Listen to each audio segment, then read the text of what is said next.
Flamme des années 80. Le podcast qui allume la femme. Bonjour, alors nous sommes au mois de mai et on parle de sexe pendant tout le mois. On va commencer avec deux superbes invités, Jim et Claire. Bonjour. Est-ce que vous voulez vous présenter ? Avec plaisir, je commence. Donc, je m'appelle Claire, je suis sexologue, sexothérapeute et je reçois en cabinet des personnes seules et des personnes en couple. Et je travaille aussi à l'hôpital public dans un service de maladies infectieuses où je fais aussi des consultations de sexologie. Et bonjour, moi c'est Jim, rien à voir, je travaille dans un love store. Donc, c'est beaucoup moins sérieux, mais c'est rigolo quand même. Ah, rien à voir, vous êtes quand même, vous donnez quand même des conseils.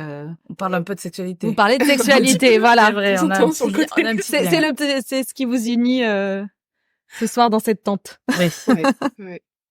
C'est super intéressant ce que tu nous as dit en te présentant justement sur aller voir un sexologue.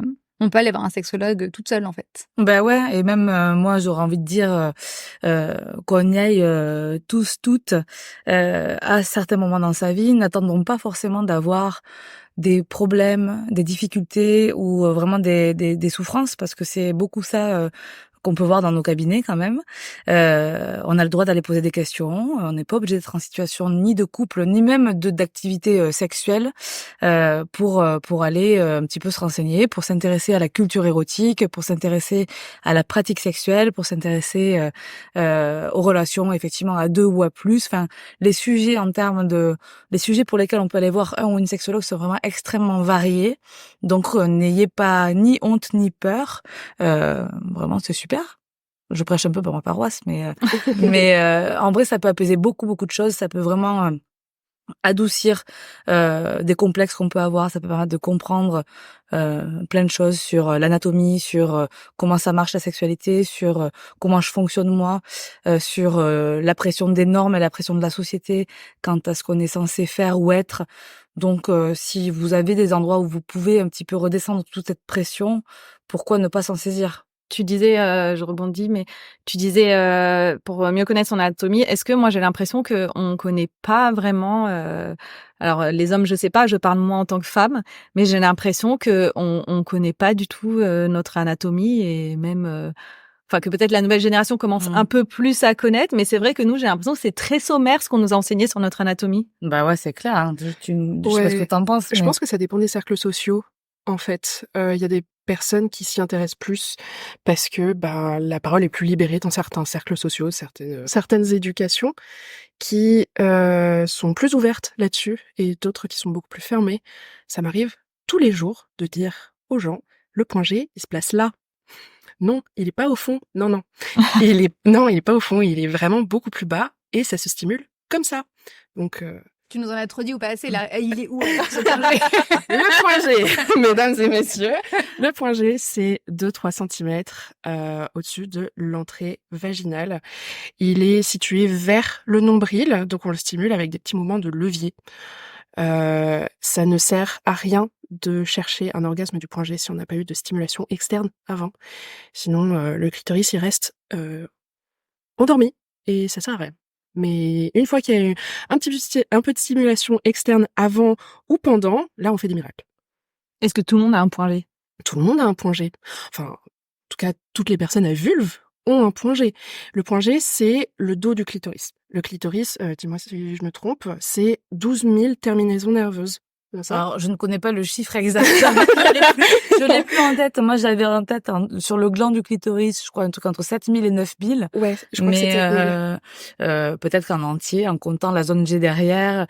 De toute manière, c'est une zone qui est extrêmement innervée. L'intérieur du vagin aussi est innervé, donc c'est ça qu'il faut aussi un petit peu comprendre et intégrer, c'est que on est tous fonctionnels à cet endroit-là et qu'il s'agit de comprendre comment est-ce qu'on aime être stimulé, parce que de toute manière c'est une zone sensible. Oui. Donc c'est intéressant de savoir, ouais. En fait, le truc, c'est que le point G, on en parle comme si c'était miraculeux, mais c'est pas la seule manière de stimuler en interne. Il y a plein de manières de stimuler, il y a plein de manières d'avoir des orgasmes de manière interne, pas forcément avec le point G. En tout cas, voilà, le point G, c'est les racines nerveuses, toutes ces racines nerveuses qui se placent derrière le clitoris et qui sont à l'intérieur qui sont cachés. Et c'est pour ça qu'ils gonflent légèrement une fois que le clitoris est un petit peu stimulé. Et c'est plus facile à trouver quand il y a eu une excitation d'abord. Oui, ça a un toucher un petit peu rugueux, un petit peu gonflé. Effectivement, si on est curieuse de son anatomie, on peut aussi explorer et être un peu attentif à comment le corps il va évoluer à mesure que l'excitation et la phase d'excitation va monter, par exemple. On n'est pas toutes les personnes à vulve ne sont pas quand même n'ont pas des organes forcément de la même taille, n'ont pas une érection du gland du clitoris qui va se passer de la même manière, les lèvres qui gonflent également. Enfin, je pense que c'est bien de pouvoir observer tout ça. Ça peut changer en fonction des cycles, ça peut changer avec l'âge, ça peut changer avant ou après qu'on ait eu des enfants. Enfin, il y a quand même plein de choses qui peuvent entrer en compte sur nos différences. Donc c'est plutôt cool de se dire ne nous comparons pas trop aux autres. Essayons de voir quand même un petit peu la diversité de tout ce qui peut exister. Donc, de se rendre compte qu'il y a plein de sexes différents et que tous les sexes sont différents d'ailleurs. Qu'après, il y a des principes un petit peu communs de, par exemple, voilà, le gland du clitoris, la vulve, tout ça, ce sont des organes qui vont un peu entrer en érection parce qu'ils vont se gonfler de sang. Mais c'est plus ou moins marquant selon les personnes. Donc, c'est aussi bien de pouvoir un petit peu se regarder et s'écouter et d'être un peu plus peut-être tranquille avec ça. Ça nous permet de mieux en parler aussi à nos partenaires et de mieux se connaître. C'est souvent aussi quand on se connaît mieux, on peut avoir plus de plaisir avec son partenaire, ou pas?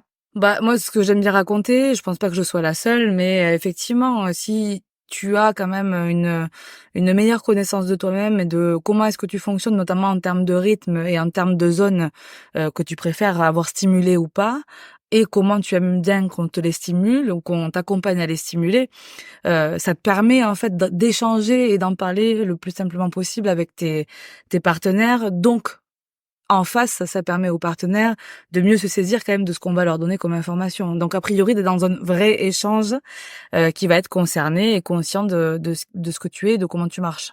Il y a aussi un truc, genre comme tu connais le chemin, parce que tu connais le chemin de ton propre orgasme, de ton propre plaisir, quand il y a la personne là, tu dis: «Ah, c'est par là!» Donc c'est une façon de le guider aussi. Ouais, on peut rattraper un petit peu. Ben ouais, mais c'est important parce que la personne que tu as en face, selon son vécu sexuel, selon ses rencontres précédentes, elle a peut-être connu des personnes qui fonctionnaient différemment. Donc, souvent, on va avoir tendance un peu à calquer ce qu'on n'a pas vraiment appris, mais quand même un petit peu appris par nos expériences et malheureusement / heureusement, enfin bon, c'est un débat mais on y reviendra peut-être plus tard, par le porno. L'imagerie pornographique, elle peut être très intéressante. Moi, je suis pas du tout en train de diaboliser le porno. Maintenant, c'est aussi extrêmement stigmatisant et parfois extrêmement réduit et étroit comme spectre aussi. Donc, si toi tu calques ce que tu as cru apprendre par le porno et par quelques expériences avant où on t'a peut-être pas trop dit ou parce que coup de bol, tout le monde fonctionnait un peu pareil, ce dont je doute. Enfin bon, pourquoi pas, mettons-le possible. Ben peut-être que sur la dernière personne que tu vas rencontrer, c'est pas comme ça que ça va marcher et c'est dommage de passer à côté. Mais malheureusement, le porno donne... Alors, désolée, je vais être misandre en début d'épisode. Euh, le porno donne une sorte d'éducation qui est un petit peu faussée à des hommes, généralement cisgenres et hétéros, qui ont l'impression de connaître l'orgasme féminin, qui est malheureusement souvent complètement théâtralisé dans le porno. Et quand on leur donne l'occasion de vraiment le guider de manière naturelle et réelle, ils peuvent se braquer. Sauf que si on l'amène doucement, si on l'amène avec des mots qui sont pas voilà, on donne pas des leçons, je dirais. Je pense que ça dépend un petit peu des couples, mais tant qu'on donne pas des leçons et qu'on guide la personne pour son plaisir, mais aussi le plaisir à deux, c'est ensemble que ça se fait au final. Est-ce que le sexe ne serait pas de la communication? Finalement, Incroyable, incroyable cette pourtant, découverte. c'est pas faute de le répéter depuis des Mais lustres, oui. j'ai l'impression. Ben, c'est évidemment un organe. Aussi, tiens, remarque, finalement, c'est un lapsus, mais qui est pas mal. C'est évidemment un des ingrédients essentiels à la recette, si tant est qu'il y en ait une bonne. Mais bien sûr qu'il faut communiquer. Déjà, parce que si on communique à l'autre, ça veut dire qu'on s'est aussi un petit peu appris soi-même. Enfin, il y a aussi cette histoire de parler avec soi et de pouvoir un peu se connaître suffisamment pour pouvoir en raconter quelque chose à l'autre, à condition qu'on ait l'espace aussi pour le faire. Donc, il y a quand même beaucoup d'éléments contextuel quand même qui entre en compte sur le fait qu'on arrive à échanger et à communiquer avec ses partenaires. Mais heureusement que c'est quelque chose qu'on va pas arrêter de répéter, tellement c'est important et on voit à quel point parfois ça solutionne des situations qui étaient un petit peu problématiques ou qui étaient un petit peu bloquées. Et toi, tu t'en rends compte dans la boutique dans laquelle tu travailles? Tu as souvent des gens seuls qui viennent ou plutôt des couples? Je pense que ça dépend des boutiques, mais dans la mienne, c'est, je dirais 50-50. J'ai beaucoup de couples qui viennent, qui sont curieux, qui veulent découvrir des choses. Alors, au début, ils sont un peu timides, ils veulent pas de conseils, ils veulent, voilà. J'essaye de les détendre, leur montrer que je suis leur amie et que je suis là pour leur bien et qu'ils peuvent allumer les toys, par exemple, et ça leur permet de sentir un petit peu les différences.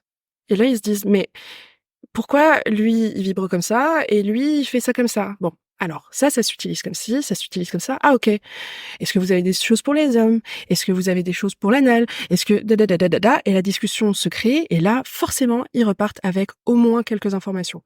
Et ça, c'est ce qui fait que j'aime mon métier. Mais, en parallèle, il y a beaucoup, par exemple, généralement, des nanas qui viennent seules, qui disent, bon, voilà, moi, j'y connais rien. Aidez-moi. J'ai envie de passer le pas, mais je sais pas comment. Donc, il y a toute une succession de petites questions que je leur pose. D'abord, est-ce que vous avez besoin que ce soit externe, interne ou les deux? Sachant que l'interne est pas nécessaire. Et là, d'un coup, il y a quelque chose qui se débloque. Ah, bah, c'est vrai? L'interne, c'est pas nécessaire. Bah oui, bah bien sûr. Et voilà, j'effile les questions selon les préférences de la personne qui vient à la boutique. Et parfois, elles ressortent avec quelque chose qui, j'espère, les aidera à reprendre confiance en elles. C'est vrai qu'il y a plein de trucs qui se sont développés quand même depuis quelques années et qui donnent accès à d'autres sensations et peut-être ça permet de se dire en fait on n'est plus sur l'image du god pas forcément très joli et souvent un peu trop gros qu'on pouvait voir quand même dans un truc un peu cliché qu'on peut toujours trouver et tant mieux si ça fait plaisir à certaines personnes. Vraiment, je le dis un peu en rigolant, mais c'était parce que c'était assez excluant d'autres manières de faire et je pense qu'il y avait beaucoup de personnes qui se sentaient pas concernées du coup. Ça fait quand même un petit moment qu'il y a beaucoup de choses qui se sont développées, notamment pour les personnes à vulve, et je trouve que c'est même pour les personnes à pénis aussi d'ailleurs, si on va un peu sur le plaisir prosthétique et ou sur l'anal, et c'est quand même vachement intéressant de pouvoir se dire que peu importe ta sexualité, peu importe si tu as un ou une partenaire fixe ou régulier, tu peux t'en saisir et tu peux aller poser des questions et tu peux sûrement trouver quelque chose qui te plaise et qui te permette de découvrir peut-être une autre partie de plaisir que tu connaissais pas. Je rebondis sur ce que vous dites parce que ça, j'ai l'impression, il y a eu comme par rapport à la pénétration, qu'elle soit pour les hommes ou pour les femmes, il y a quand même un truc qui rassure en disant on n'est pas obligé d'être pénétré. Est-ce que enfin, c'est rare de l'entendre entre. C'est drôle parce que autant je dis ça tout le temps aux personnes à vulve qui rentrent dans la boutique, je leur dis non, la pénétration c'est pas obligatoire. Autant les personnes à pénis, je leur dis l'inverse. Ouais. Je leur dis mais si, la prostate c'est super, c'est génial, il y a plein de choses, c'est super bien de stimuler la prostate, ça réduit les risques de cancer, c'est limite plus fort qu'un orgasme du point G quand c'est féminin. Enfin, Mais parce que là, on génial. parle de déconstruction des normes, en fait. Et Et je pense que c'est ça il y a quand même une norme préétablie majeure qui est toujours le cas et que moi, je vois beaucoup en cabinet et mes collègues sexos aussi. C'est que toute femme qui a des rapports avec des hommes ou des personnes à pénis se sent obligée d'être pénétrable. Donc, on y est encore quand même sur le taf de pour avoir une sexualité fonctionnelle, pour réussir, pour avoir du plaisir. Non, la pénétration n'est pas obligatoire. Donc, c'est pour ça je crois qu'on continue à en parler beaucoup. Et c'est pour ça, moi aussi, je suis assez tentée souvent quand j'ai des couples hétéros et ou des mecs seuls qui viennent me voir de leur parler du plaisir anal et du plaisir prostatique parce que c'est aussi peut-être une manière de s'épanouir, parce que c'est aussi peut-être une manière d'être un petit peu militant. Moi, j'ai envie de le voir aussi un peu comme ça et de sortir de ce carcan des normes qui nous sont imposées rapport à nos genres et à nos orientations sexuelles où on serait censé avoir telle ou telle pratique. Maintenant que tu le dis, je sais plus comment s'appelle l'auteur de ce livre, c'est Martin Page, Au-delà de la pénétration. exactement, ouais, qui a dit il y a pas très longtemps que c'est 87%, je crois, des hommes français qui ont testé en fait la pénétration anale. Ah non, alors c'est pas 87%. Martin Page. Non. Martin Page, pour la petite histoire, c'est un mec hétéro qui a écrit un livre en expliquant justement que, en tant que mec hétéro, on pouvait se passer de la pénétration Ah. de nos partenaires féminines et que du coup, la sexualité pouvait être bien autre chose. Donc, Ah. il aborde quand même la norme pénétrocentrée, on va dire, d'une autre manière hyper intéressante. Peut-être, il y a une BD en revanche sur la pénétration anale Oui, c'est ça. qui a été écrite par Martin Pi, je crois. PY. C'est cet auteur qui avait dit que, je sais pas si c'est une bonne stat, 87% des hommes français avaient testé la pénétration anale, mais beaucoup l'avaient fait de leur côté, sans le dire à leur partenaire, sans jamais même l'avouer de leur vie, mais au moins ils l'ont testé. C'est énorme. Ouais, moi ça me paraît très gros comme chiffre, mais Ça me paraît gros aussi. Je pense qu'il y en a plus qui s'y testent que ce qu'ils en disent. En tout cas, ça c'est sûr. 87%, pardon, ça serait bien de voir dans quelle tranche d'âge, quelle classe de la population quand même. Je trouverais ça intéressant. Oui, je pense aussi. D'observer ça d'un peu plus près. Mais par contre, c'est évident que si c'est quelque chose qui pouvait être plus accessible et qu'on soit tous un peu plus accueillants les uns des autres, sans trop se juger justement sur nos pratiques, ça pourrait être vraiment une bonne chose, effectivement. Mais c'est pour ça qu'on a besoin des gens comme nous, pour que les gens fassent pas des bêtises. Sur l'anal, ça peut être très dangereux si on s'y prend n'importe comment. Déjà, il faut absolument qu'il y ait quelque chose qui retienne, qui ait une base, qui soit assez large, pour pas que l'objet, qui, j'espère, est en silicone médical, ou en tout cas qui est propre, ne parte pas et fasse un aller simple jusqu'à l'hôpital. Ben oui, parce qu'on peut pas le retrouver. Donc, il faut absolument que les gens qui ont ce désir viennent chercher des informations pour pas faire n'importe quoi, parce que Vous avez entendu, ne faites pas n'importe quoi chez vous, c'est ça? pas n'importe quoi. Ce n'est pas n'importe quel objet. Une base. Parce qu'on ne le retrouvera pas. Ou une poignée, ou il y en a plein en plus. Il y a Et plein oui. de choses différentes qui existent, mais c'est vrai que pour avoir eu des discussions parfois très ouvertes avec les services des urgences ou les proctologues, on retrouve tout un tas de choses dans l'anus parfois qui sont pas tout à fait destinées à ça. Moi, j'ai des potes pompiers aussi. J'ai Ouais. entendu des histoires où Bah c'est oui. genre et justement, oui, effectivement, c'est pour ça que en fait, vous aurez moins honte à aller dans un Love love store, store c'est clair. et à se renseigner Que que d'arriver aux urgences Ah, bah, ouais. avec moins ce dangereux, petit quoi. souci. Oui, c'est quand même moins dangereux Oui, aussi. oui. Et ça vaut pas la peine. Mhm. Et puis spoiler, ils le savent que vous n'avez pas glissé sur le pommeau dessus. du fesses. Ils le savent. C'est on va faire tous les jours. C'est vrai. Du coup, sans aucune transition, comment vous en êtes venu? Parfait. Ah, On va Attends. glisser gentiment vers ça on va aussi. glisser vers cette question. Comment vous en êtes venu à ces métiers qui sont quand même assez spécifiques et incroyables? Tu veux commencer? Alors, moi, c'est assez drôle. J'avais fait de la vente dans le passé. C'était vraiment pas quelque chose qui me plaisait. J'ai travaillé sur le côté sur un jeu vidéo qui faisait de l'écriture érotique. C'est moi qui faisais les textes érotiques. C'était très chouette. Et comme c'était un jeu qui était inclusif, eh ben, je me suis informée sur beaucoup de choses. La sexualité quand on est en situation de handicap, la sexualité quand on est une personne asexuée, etc. Vraiment tout plein de choses. Et j'ai découvert plein de savoirs reliés à la sexualité, alors que j'étais juste quelqu'un qui écrivait des petites scènes érotiques pour un jeu vidéo complètement indépendant. Et là, je vois une offre d'emploi pour la boutique où je travaille actuellement et je me suis dit, ah bah, ok, là c'est le seul endroit où je pourrais travailler à nouveau dans la vente et je m'y épanouis. J'ai eu une super formation qui a duré 1 semaine et qui m'a appris énormément de choses et qui fait que, voilà, je me sens bien là où je travaille aujourd'hui. Parce que c'est vrai que c'est une boutique où quand on va, les gens savent vraiment nous informer. Donc vous avez une vraie formation autour de ça. On vous montre chaque objet, on vous fait des. Oui, on connaît absolument tous les objets de la boutique, sans aucune... tous. Que ce soit un rabbit en silicone médical qui a été fabriqué à tel endroit, machin truc, ou le bac à glaçons en forme de zizi.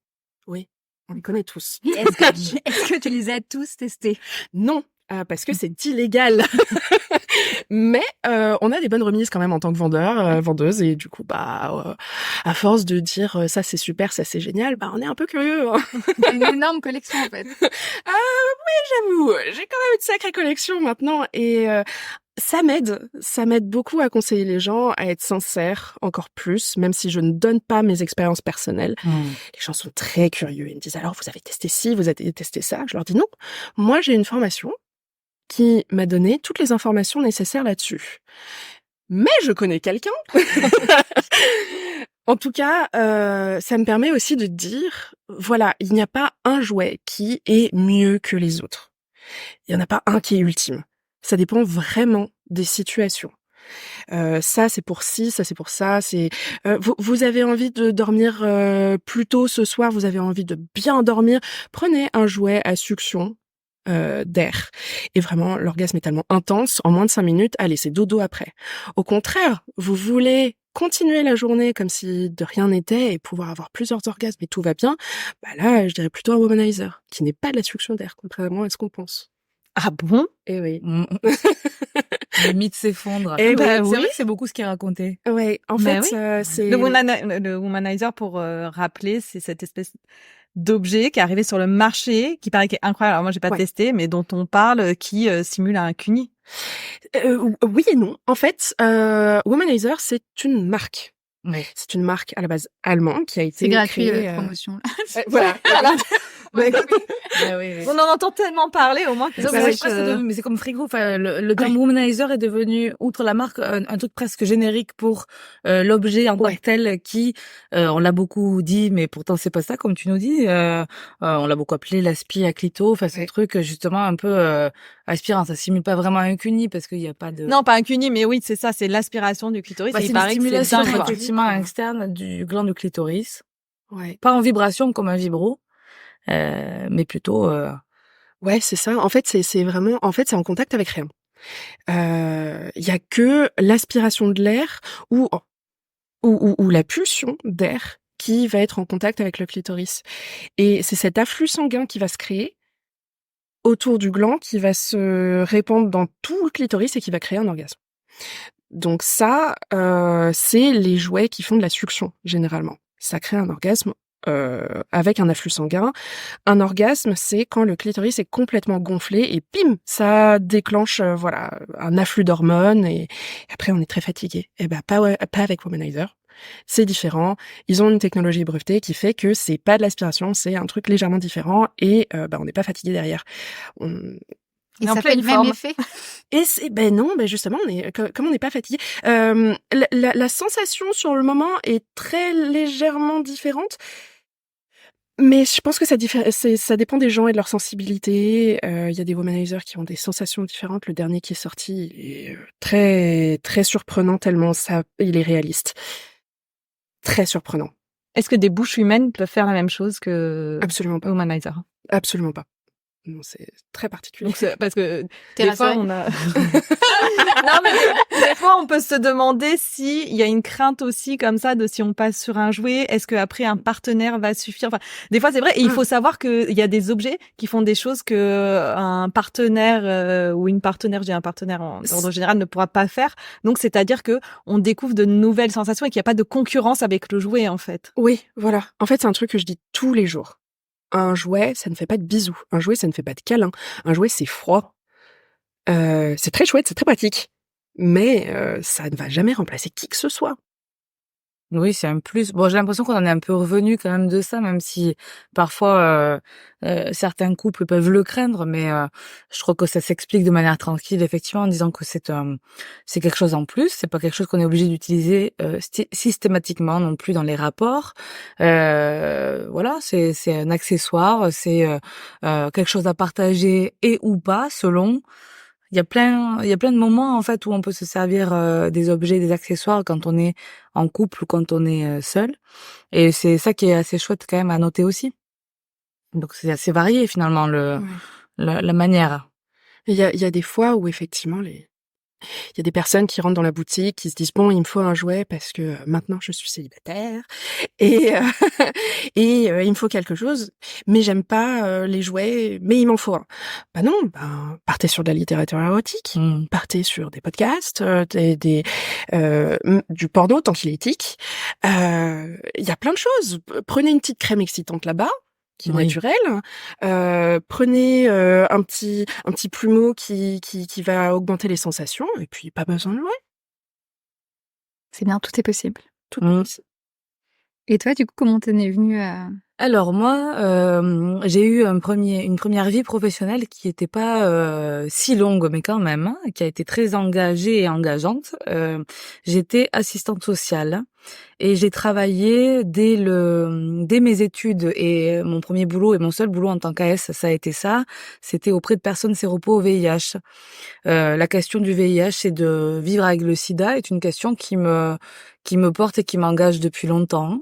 C'est ça qui a fait que j'ai voulu être assistante sociale. C'est ça qui a fait que j'ai choisi mes stages dans ce domaine-là.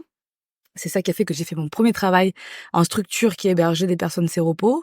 C'est ça qui m'a amenée vers le virage sexo, puisque ce dont je me suis rendu compte en étant assistante sociale dans cette association, qui hébergeait donc un public extrêmement mixte. C'était hyper riche. Il y avait des femmes qui avaient des parcours migratoires tout à fait douloureux et improbables, avec des mecs homo parisiens contaminés dans les années 80, avec des personnes trans, avec des travailleurs du sexe. Enfin, c'était des publics extrêmement variés, mais qui avaient tous pour point commun d'avoir le VIH, d'avoir contracté le VIH et de devoir vivre avec. Et en fait, moi, ce qui me plaisait avec eux, c'était pas tant de remplir la paperasse qu'on devait faire en tant que travailleurs sociaux, même si on le faisait bien évidemment et que c'est évidemment très important. Mais c'était d'organiser des dîners ou des groupes de parole où on pouvait discuter de comment c'était de vivre avec une maladie qui se transmet par la sexualité, qui pose beaucoup de questions sur est-ce que je peux être mère en ayant le sida ou pas, qui trimballe encore aujourd'hui beaucoup d'idées reçues, de fausses idées et de stigmatisation quand même assez forte. Voilà, donc moi j'ai beaucoup aimé parler avec eux de comment tu pouvais avoir des relations amoureuses et sexuelles en étant séropo, et je crois que c'est ça qui m'a orientée vers la formation en sexo. À côté de ça, j'avais des engagements aussi très marqués dans des assos féministes. Donc, je pense que l'alliance des deux a fait que je me suis beaucoup posé de questions, que j'ai beaucoup lu, que j'ai beaucoup rencontré de personnes qui travaillaient un petit peu dans ces milieux-là et que j'ai eu envie d'en faire mon métier.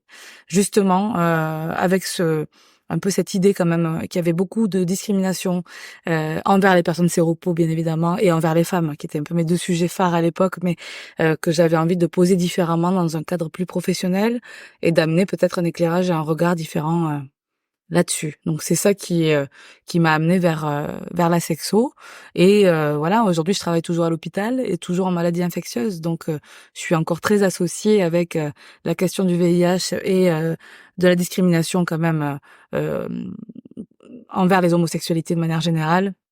Et je forme Solidarité Sida régulièrement. J'ai été bénévole chez eux. Enfin, ça reste quelque chose qui est encore très marqué chez moi et qui restera, je pense, même si je change de vie professionnelle encore une fois plus tard. On verra. Mais voilà un peu d'où je viens. Mais j'en ai vraiment fait un tout petit résumé là. Mais c'est ça qui m'a amené aujourd'hui à être sexologue. C'est hyper riche, en Ouais. tout cas. Et ta clientèle que tu reçois aujourd'hui, en dehors justement de tes autres activités, est-ce que tu as une clientèle phare? Est-ce qu'il y a des gens qui viennent pour te voir pour quel genre de problématique? Bah, maintenant que ça fait quand même quelques années que j'exerce, je vois aussi que justement mes engagements, mes prises de parole dans certains festivals, dans certaines tables rondes, j'ai moi-même un peu monté des assos où on parlait des questions de sexualité. Enfin, voilà. Donc tout ça a fait que ça attire un public qui est assez informé, qui est souvent qui se revendique comme étant un public féministe. Donc j'ai des jeunes femmes, pas mal, qui ont beaucoup lu de trucs et qui se retrouvent un peu empêtrées dans la situation où elles se disent «Tain, je suis hétéro, mais je suis féministe, alors je suis quand même un petit peu embêtée dans le début de cette vie sexuelle où je me sens encore bien enfermée dans certaines normes, donc comment est-ce que je m'en dépatouille?» Ça, c'est un public que j'ai assez régulièrement. Après, ce qu'on remarque, enfin moi, ce que j'ai toujours remarqué dans mes consultes, c'est que selon les périodes, je vais avoir beaucoup de questions qui vont revenir dans une seule et même période. Puis une fois que cette petite période est terminée, je vais avoir une thématique phare qui va revenir et j'ai l'impression que tout le monde vient pour ça. Alors je sais pas si c'est moi qui ai un biais du coup, mais parfois la question de la maternité avant 40 ans ou à l'approche de la quarantaine, j'ai une salve de semaines où j'ai pas que ça, mais beaucoup que ça. Parfois je ne vais avoir que des couples qui viennent parce qu'ils sont en désir d'ouverture de couple et que ils essaient là je résume vraiment beaucoup, c'est évidemment pas que ça, mais il y a des choses qui Oui, bien ressortent sûr. quand même de manière assez marquante, donc c'est assez rigolo de voir ça. Donc, les ouvertures de couple, ça peut arriver assez fréquemment. Ils essayent de poser le cadre avec toi? Ouais, on pose le cadre, un cadre qui est à la fois théorique et pratique. J'ai beaucoup de gens qui viennent parce qu'ils se posent des questions sur leurs affections sexuelles qui sont pas forcément traditionnelles et donc qui ont besoin d'avoir aussi une petite réflexion là-dessus. Qu'est-ce que j'ai? J'ai pas mal de couples qui ont des difficultés majeures de communication, hein. Ça, c'est assez répétitif aussi. Et puis beaucoup de questions sur des asymétries de désir. Donc un couple où l'un ou l'autre des partenaires a moins de désir que l'autre, ce qui pourrait ne pas poser de problème si les deux n'en souffraient pas. Mais du coup, ils viennent me voir parce qu'ils en souffrent. J'essaie de vous trouver les autres sujets. Et est-ce qu'il y en a un que tu as envie de développer par rapport à des conseils que tu pourrais donner Bah, par rapport à peut-être la symétrie de désir ouais. comment- Bah, c'est évident que je trouve que c'est très opportun de venir consulter dans ces moments-là. Ce que j'entends systématiquement, c'est pourquoi est-ce qu'on a attendu autant de temps avant de venir. Et moi, ce que je raconte beaucoup, peut-être que c'est ça que je peux dire aujourd'hui, c'est que l'asymétrie de désir n'est pas forcément un problème. C'est même plutôt, si tant est qu'on utilise ce terme, c'est même plutôt normal qu'elle arrive et qu'elle survienne à plein de moments différents de notre vie de couple. Et je pense qu'il faut pouvoir se dire que c'est ok, l'essentiel étant d'en parler, parce qu'en fait le désir, c'est pas juste un bouton sur lequel on appuie et c'est un peu magique et ça se passe et on est forcément toujours aligné. Il y a tellement d'autres trucs et de paramètres dans notre vie qui font que on est quand même pas mal parasité par un quotidien qui prend beaucoup de place. S'il y a des enfants, le travail, la vie tout court, des périodes de vie parfois qui sont moins évidentes. Et la question du désir, c'est une question à deux, évidemment, quand on est à deux, mais c'est avant tout une question avec soi-même. Donc moi, je pense qu'il y a beaucoup de choses à taffer sur comment est-ce qu'on l'explore ce désir, comment est-ce qu'on le comprend, et pouvoir vraiment se laisser un petit peu tranquille sur le fait qu'on soit pas tout le temps performant, que ça n'est pas grave du tout, mais que par contre, si on a envie d'entretenir quelque chose avec son partenaire ou sa partenaire, il s'agit plutôt de se donner rendez-vous, il s'agit plutôt de développer un peu des temps de qualité, de finalement se dire que si on n'a pas d'espace pour le désir, c'est quand même normal qu'il ne puisse pas exister. Donc si on se laisse un peu tranquille là-dessus et qu'on rétropédale, on se rend compte que c'est pas moi la fautive ou le fautif parce que j'ai moins de désir que l'autre en face, mais que par contre, il faut qu'on se réaligne un peu sur une espèce de territoire de rencontre où on va aller parler le même langage, même si l'autre personne aura peut-être toujours un petit peu plus de désir, mais le déséquilibre peut ne pas être problématique. Donc voilà, mon conseil, ça serait de pas hésiter à en parler, à deux si on peut, que si ce dialogue il est trop difficile, ne pas hésiter à aller voir quelqu'un pour en parler. Parfois, il suffit de quelques séances, hein, on n'est pas obligé de partir pour 3 ans de thérapie non plus.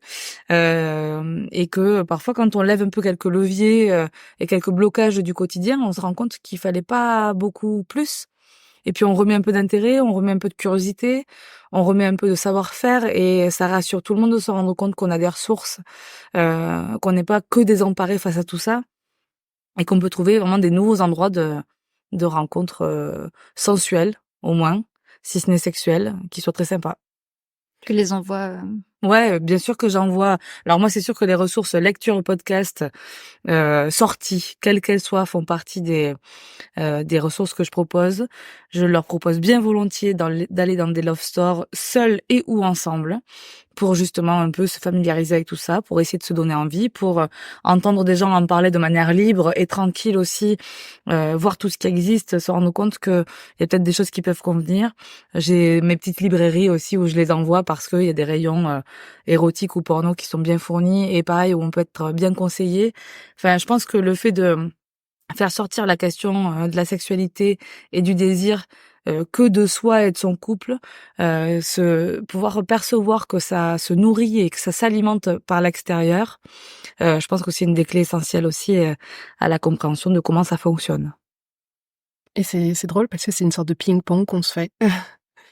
Hem, Ça arrive souvent qu'il y ait des couples, qui viennent ensemble et qui se dirigent immédiatement vers l'anal. Sauf que l'anal, il est exclusivement pour, la personne féminine du couple, hétéro. Et ça m'arrive souvent de voir une sorte de malaise de la part de cette femme qui le fait parce qu'elle a envie de plaire au fantasme de son mari, son copain, enfin, peu importe, la personne qui l'accompagne. Et j'essaye, sans trop m'interposer, c'est là, il y a une sorte de limite, que j'essaye de poser. J'ai envie d'aider ces personnes-là, de leur dire: «Voilà, hem, tu n'es pas obligé. Mmh. C'est toi que ça regarde, pas lui. Tu ne dois pas lui faire plaisir. C'est à toi que tu dois faire plaisir d'abord et puis ensuite tu penses à ton couple». Et j'essaye de leur faire comprendre que dans ces moments-là, il faut parler à quelqu'un. Ou au moins déjà en discuter entre vous. Parce que, c'est pas normal que ce soit toi, heu, qui est une femme dans un couple hétéro, qui doit faire tous les efforts. Moi, je trouve ça pas normal, donc j'essaye de faire un petit peu un ping-pong, Ouais. voilà, de les envoyer, vers toi aussi, parce que, comme je le dis très souvent, je ne suis pas sexologue. J'ai beaucoup de connaissances, mais je n'ai pas le côté psy que tu as et voilà, les mots justes Mmh. pour aider les gens. Je vends juste des accessoires de plaisir. Puis la consultation à 3, en vrai, c'est quand même une dynamique très particulière quand on a un couple en face de soi et c'est un espace où, les gens se disent quand même des choses qu'ils ne se disent pas ailleurs. Donc ça peut être parfois quand même des petits, marchepieds, des escabeaux, je sais pas, vous voyez l'image, mais ça peut aider à se dire des choses qu'on n'arrive pas à se dire à la maison. Ça peut aider à s'exprimer, une idée, une envie ou des choses qu'on n'aurait jamais osé exprimer, finalement dans l'intimité du foyer parce que, parfois ça part vite dans quelque chose qui est un peu plus, conflictuel ou simplement parce qu'on n'ose pas. On pourrait se dire que ça doit être, terriblement dur de parler devant quelqu'un qu'on connaît pas. C'est évident que ça n'est pas un exercice qui est simple, mais par contre, si la relation de confiance, elle est établie avec, le ou la thérapeute, c'est un endroit justement pour vous, qui est destiné à ce qu'on puisse se dire des choses très intimes et à ce qu'on puisse réfléchir en fait à comment est-ce qu'on peut faire pour que ça se passe mieux? Comment est-ce qu'on peut faire pour, mieux se retrouver?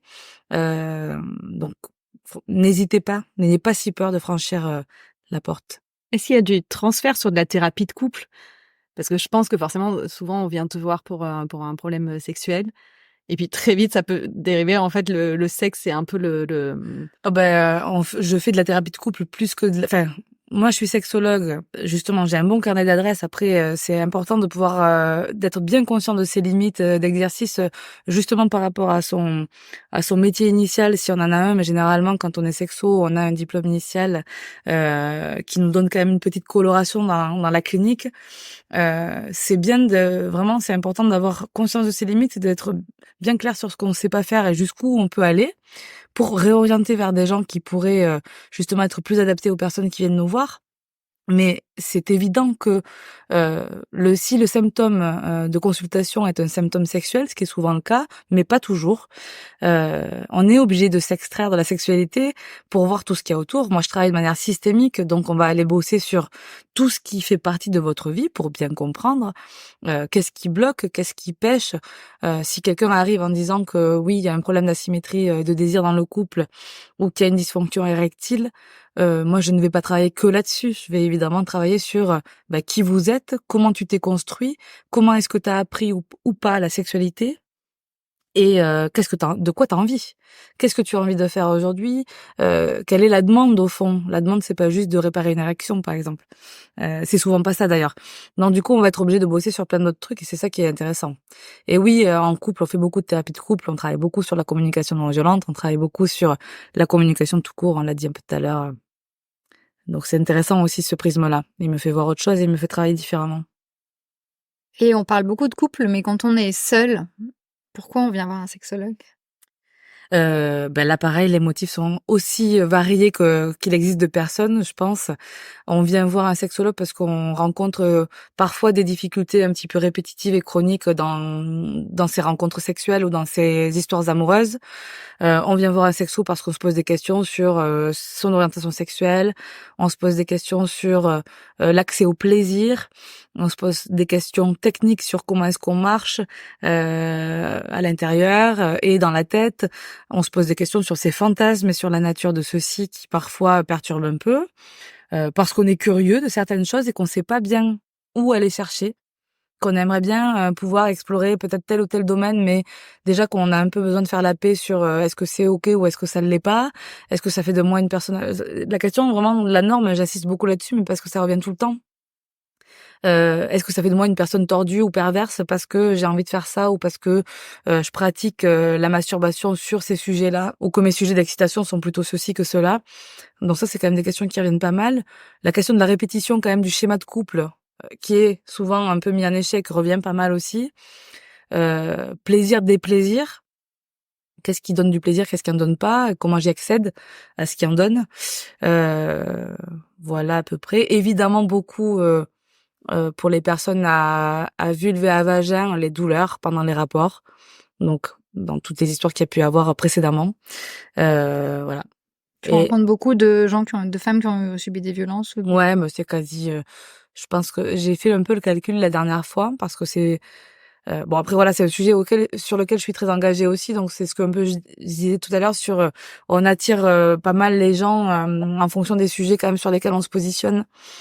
Je pense que c'est au moins 80% de la population que je reçois. Donc, les consultes, elles sont, c'est pas fun d'être, sexologue, c'est pas parfois on rigole, mais c'est pas voilà, on n'est pas là, vraiment que pour faire, un petit peu de légèreté sur le sexe, quoi. C'est, bien souvent, dénouer des traumas. Alors moi, j'ai de la chance, j'ai souvent des gens qui viennent me voir, qui sont déjà en thérapie par ailleurs. Donc moi, je peux travailler plein de choses avec eux sur, la question des abus et des violences sexuelles, mais j'ai aussi plein de limites là-dessus. Mais c'est vachement intéressant de pouvoir, reprendre quelque chose là-dedans et d'accompagner ces personnes-là à se ressaisir, de leur sexualité, quelle qu'elle soit, a fortiori quand on a été, abîmé, abusé.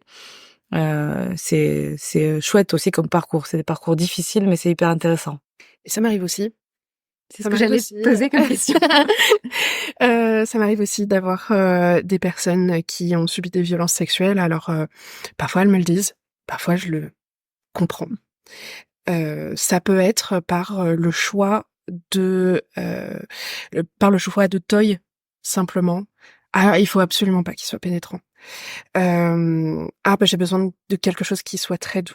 Ah, je veux juste pas du tout de toy et j'ai besoin de reprendre confiance en moi». Et c'est là que bah, je dois venir en aide parce que cette personne, parfois, elle peut compter sur moi pour l'aider à reprendre confiance en elle, alors que je suis censée être une simple vendeuse. Donc je vais devoir lui donner la lecture. Je vais devoir lui donner des jeux à jouer avec, bah, parfois elle-même, mais aussi avec ses amis. Des petits accessoires, des petits plumeaux, machin, et des cosmétiques. Il y a plein de choses, mais je pense que ça commence généralement par la lecture. Il y a quelques livres qui sont vraiment très, très bien pour apprendre à se redécouvrir soi-même et à prendre confiance en soi dans le sens où, malheureusement, bah, chaque personne est différente. Parfois, on a des parcours de vie qui font que on est plus ou moins à l'aise avec son propre corps, que ce soit avec des traumas ou avec, L'éducation. voilà, une éducation qui fait que, bah, on nous met dans le crâne une sorte de body shaming, que ce soit, religieux, que ce soit culturel, ça peut être plein de choses. Et cette honte de son propre corps, ça peut ça peut être là depuis toujours.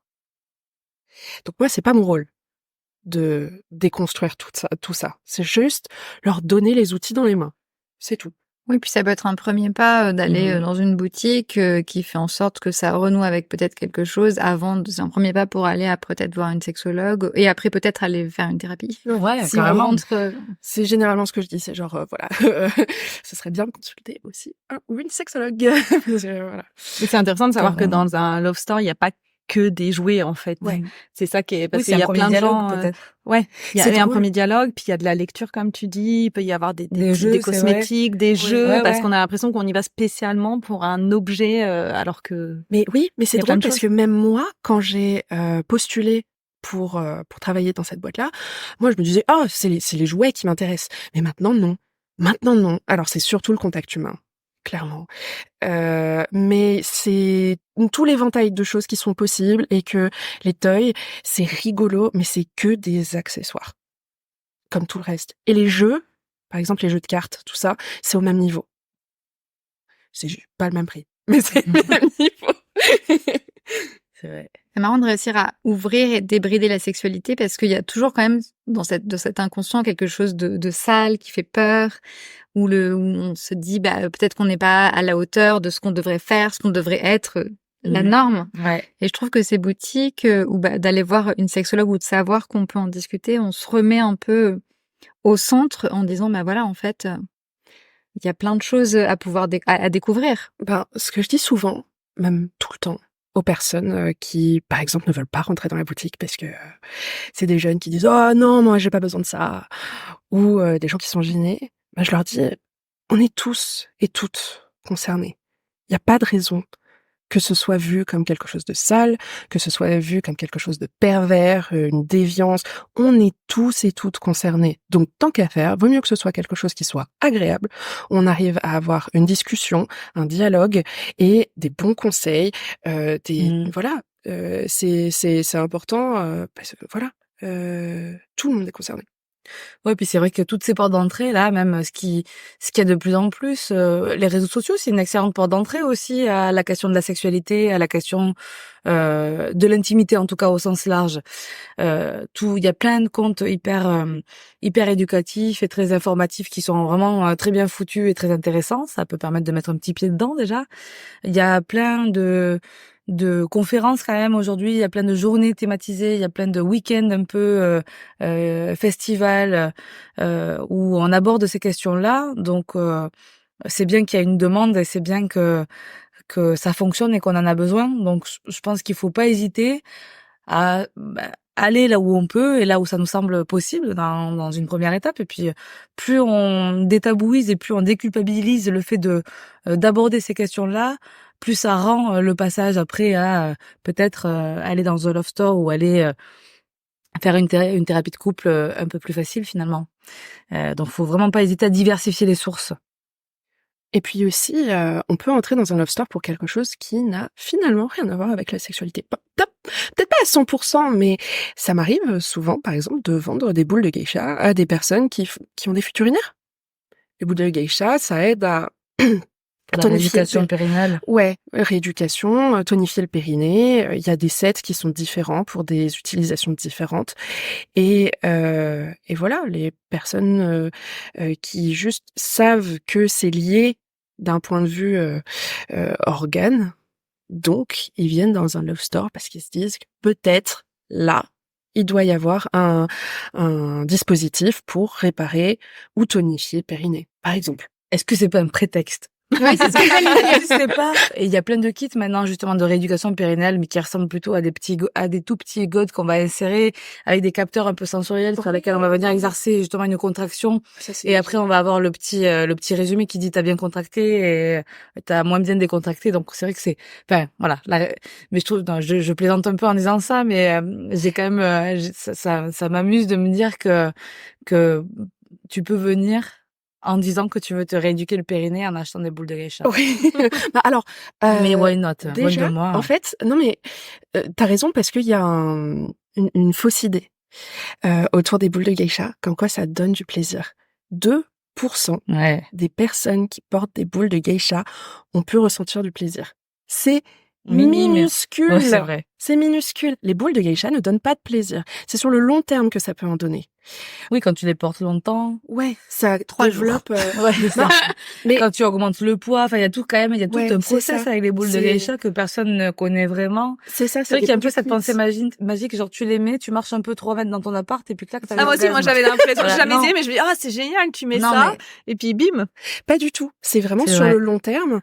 On le porte par exemple 20-30 minutes.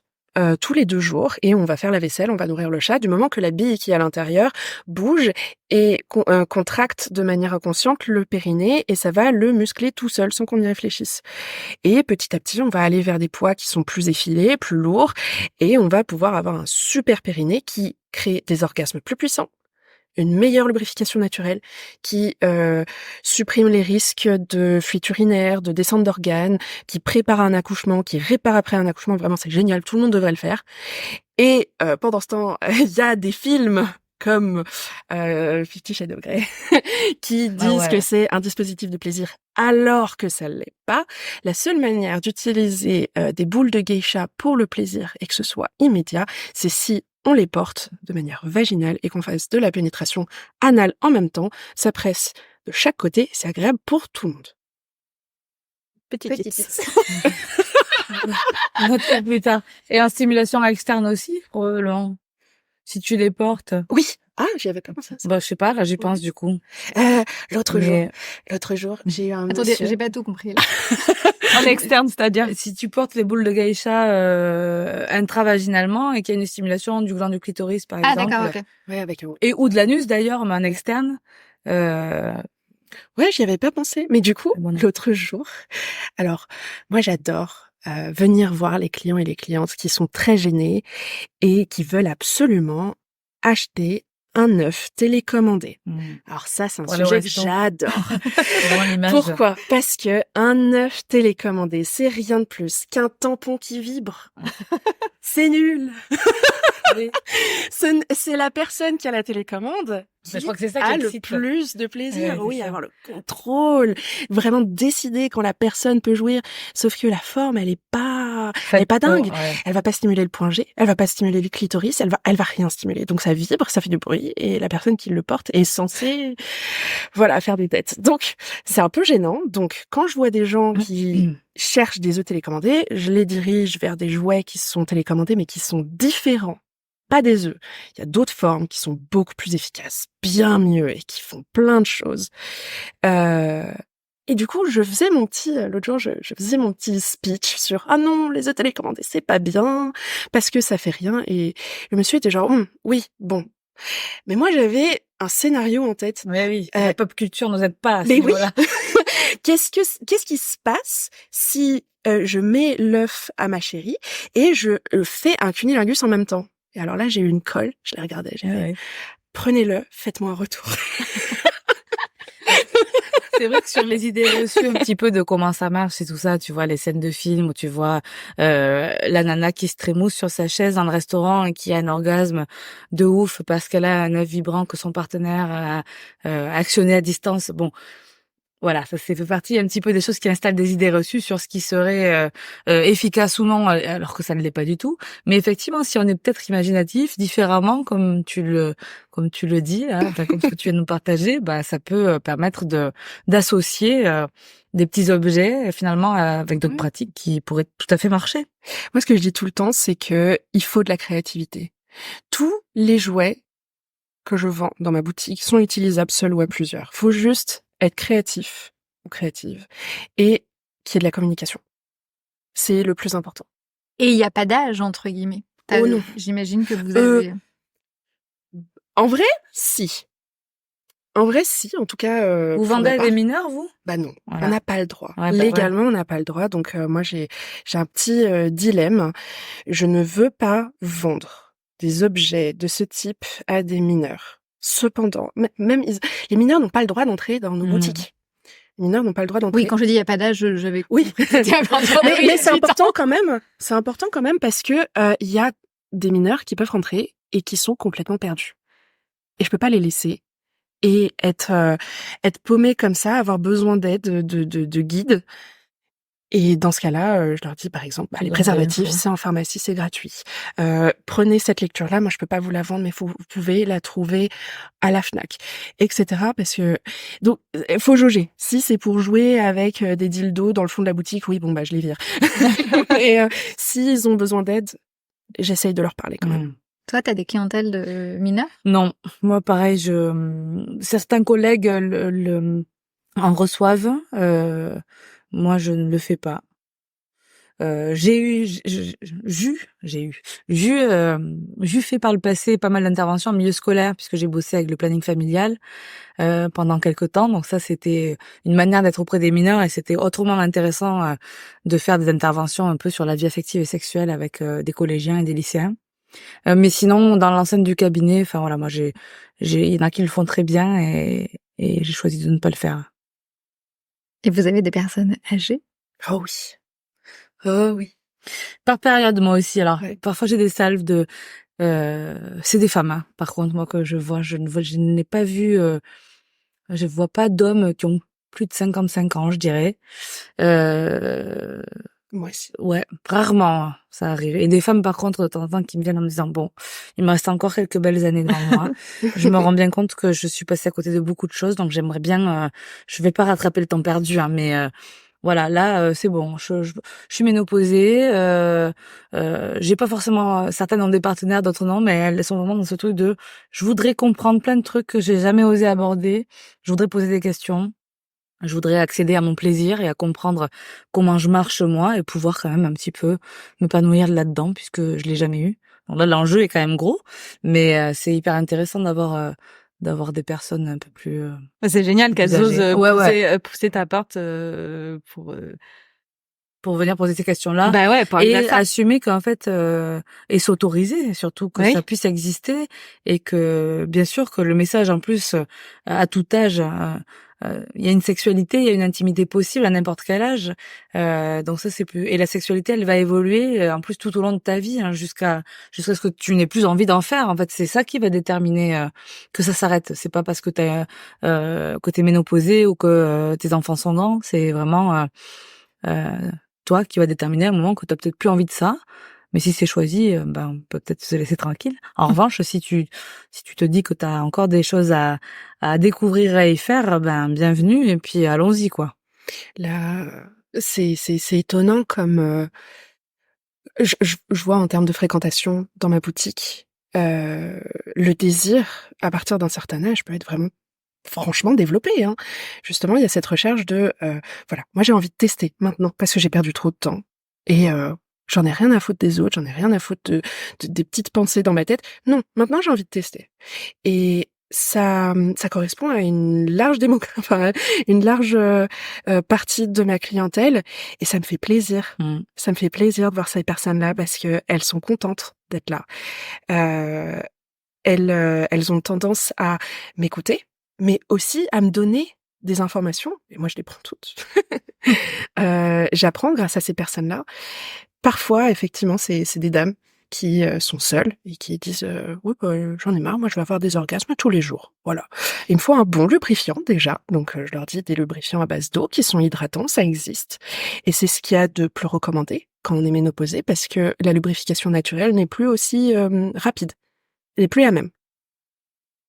Bon, il y a effectivement l'option des boules de geisha, on y revient. Et puis, il y a tout plein de choses. Il y a des stimulateurs externes, il y a des stimulateurs internes. Et parfois, ils viennent en couple. Et ils ont une énergie quand ils viennent à deux. Ça me redonne le sourire vraiment. Généralement, quand ils viennent à deux, c'est ultra rafraîchissant. Des personnes vraiment âgées qui sont là parce que ouais, ils veulent s'éclater, quoi. Il est jamais trop tard. Et oui. Et moi, j'ai aussi une question pour des femmes qui ont peut-être jamais eu d'orgasme. Vous en avez souvent, vous, dans vos... Parce que ça pourrait être aussi un peu normal. Dans la norme, en se disant, je sais pas, genre j'ai 40 ans, j'ai 45 ans, ou j'ai 50 ans, ou même 30 ans, je sais pas ce que c'est l'orgasme. Qu'est-ce que vous pourrez leur conseiller Moi, généralement, je leur dis, généralement, vous le savez. Le jour où vous avez votre premier orgasme, vous le savez. Mais T'es pas sûr? T'es pas d'accord? Pas trop. Vas-y, dis. Non, mais pas trop, non. Je te laisse finir et puis je rebondirai après là-dessus. Bah, c'est que après, on peut l'avoir de manière très différente. Et voilà, avec des accessoires ou des parties très différentes. Ça dépend des gens. Je peux pas leur dire c'est de cette manière ou de cette manière. C'est à vous de le découvrir. Ça, je suis très d'accord avec ça. Mais c'est vrai que moi, j'ai plutôt tendance à venir un peu décomplexer cette espèce de mythe, en fait, dégonfler un peu le mythe de l'orgasme, qui très souvent est perçu comme étant quelque chose de tellement extraordinaire que du coup, on se dit, ben, ça a l'air tellement ouf que du coup, forcément, je n'en ai pas eu. Alors que l'orgasme, en fait, il y a quelque chose de physiologique.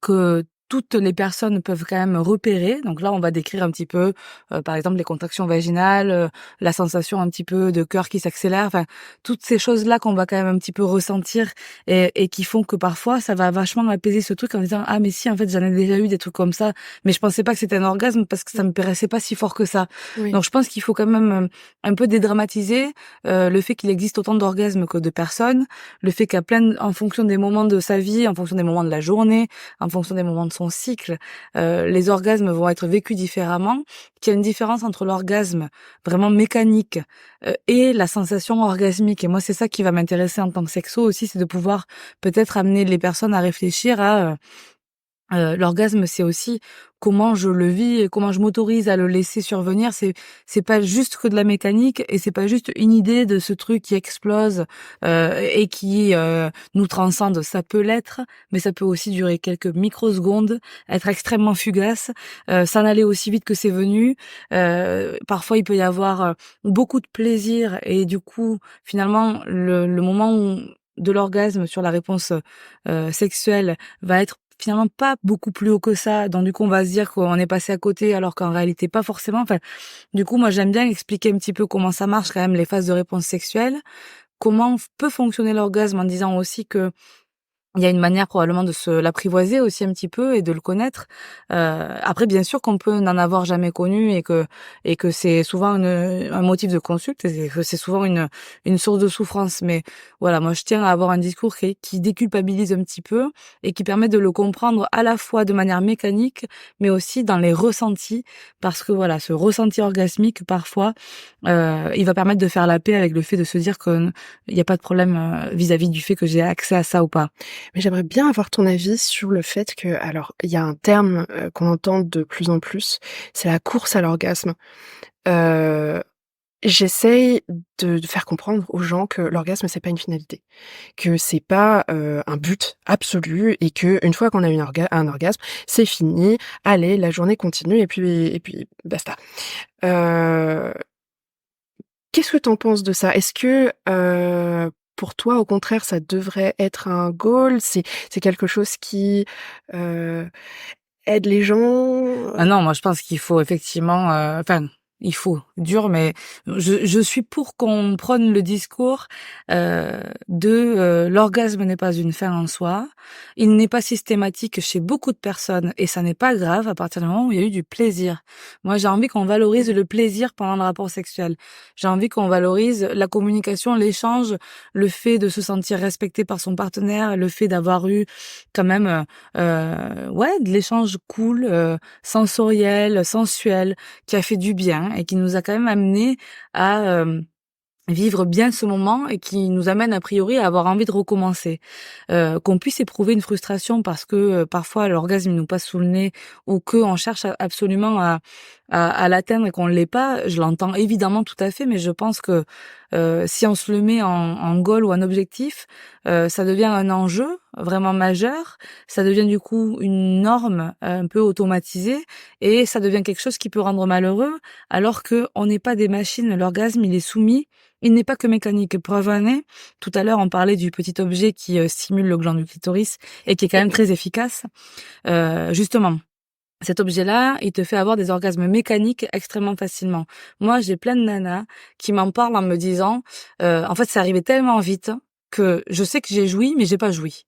Et c'est ça le truc qu'il faut comprendre, c'est que là tu as eu un orgasme mécanique avec les contractions vaginales, avec la sensation de montée et d'explosion quand même un petit peu, mais ton cerveau, qui est ton premier organe sexuel quand même, il faut pas l'oublier, il est tellement pas prêt des fois à ce que ça survienne aussi vite. Parfois, on peut avoir des rapports ou des plaisirs solitaires extrêmement rapides, et c'était ce qu'il nous fallait à ce moment-là. Ça dure quelques minutes et tout le monde est très content, et il y a pas de problème, et le cerveau est aligné avec le corps. Donc là, on jouit parce que il y a quelque chose sur le circuit sexuel qui marche. Là, quand c'est trop rapide et qu'on a juste la mécanique qui fonctionne, pour ces personnes-là, vraiment, et moi, je pense qu'on est plusieurs à l'avoir peut-être éprouvé aussi et expérimenté ce truc-là. T'as pas le temps de te dire que tu prends du plaisir et que tu vas jouir, donc tes phases de réponse sexuelle, elles sont un peu tronquées. Et certes, t'as la décharge hormonale, néanmoins, il y a pas tout à fait le bon circuit. Il te manque des petits bouts, quoi. Pour moi, c'est genre la différence fondamentale entre la jouissance et le plaisir. Parce que le plaisir, en fait, peut absolument venir sans jouissance.